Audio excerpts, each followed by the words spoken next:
Assalamualaikum warahmatullahi wabarakatuh.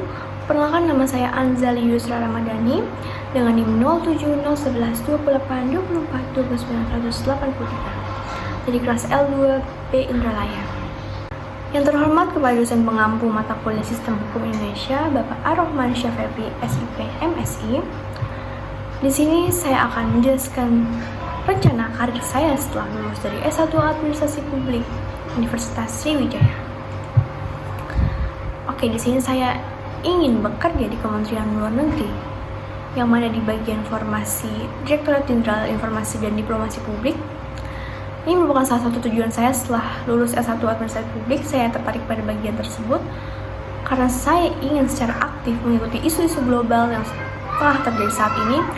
Selain itu, saya juga ingin memperluas jangkauan kerja saya secara global dari berbagai mancanegara. Adapun syarat umum yang harus dipenuhi untuk masuk ke Kementerian Luar Negeri, di sini saya menjabarkan 4 syaratnya, yaitu IPK minimal 2,80 dengan skala 4,00. Yang kedua itu ada beberapa tes yang harus dicapai dengan minimal skor untuk bisa lolos ke bagian informasi tersebut. Dan yang ketiga itu berusia paling rendah 18 tahun dan paling tinggi 35 tahun.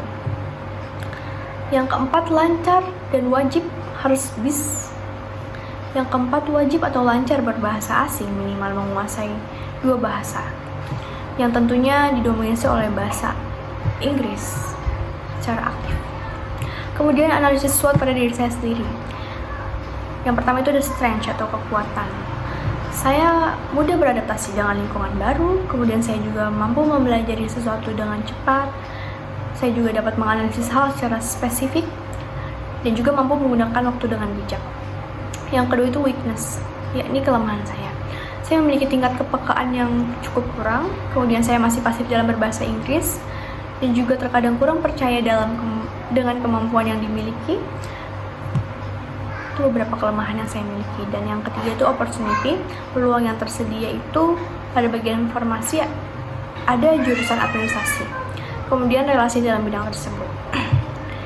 Dan yang terakhir itu threats, yaitu ancaman, tingkat persaingan yang tinggi tentunya dalam formasi tersebut, terutama dalam Kementerian Luar Negeri.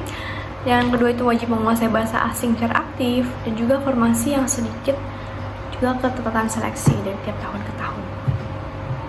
Nah, adapun tahapan target yang ingin saya capai nantinya, yang pertama itu jangka pendek dalam skala waktu dalam kurun waktu 3 bulan sampai 1 tahun. Yang pertama ini saya ingin mengikuti tes TOEFL secara terus-menerus untuk melatih kemampuan bahasa Inggris saya. Yang kedua, saya ingin aktif mengikuti organisasi yang berkaitan dengan lingkup global, contohnya ISEC. Yang ketiga, mempelajari bahasa asing secara aktif, kemudian mengikuti seminar atau lomba mengenai bahasa asing. Kemudian tahapan dan target jangka menengah yaitu 1-3 tahun. Yang pertama itu saya ingin mendapatkan skor TOEFL mencapai minimal 500, kemudian saya ingin lulus dengan predikat cum laude, juga IPK yang tinggi.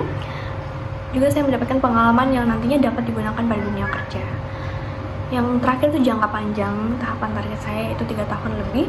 Yang pertama, saya ingin memiliki penghasilan sendiri dan pekerjaan yang tetap, kemudian dapat menguasai minimal 3 bahasa asing, dan juga saya ingin melanjutkan S2 di luar negeri. Oke, itu mungkin beberapa tahapan target yang ingin saya capai nantinya. Kemudian yang terakhir itu ada alternatif plan yang nantinya saya jadikan planning kedua. Ketika mungkin saya tidak bisa bekerja di Kementerian Luar Negeri, saya memiliki plan kedua dengan ingin membangun personal branding di sosial media.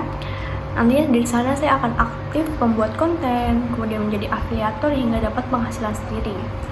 Yang kedua itu saya ingin melanjutkan studi S2 di luar negeri dengan mendapatkan beasiswa.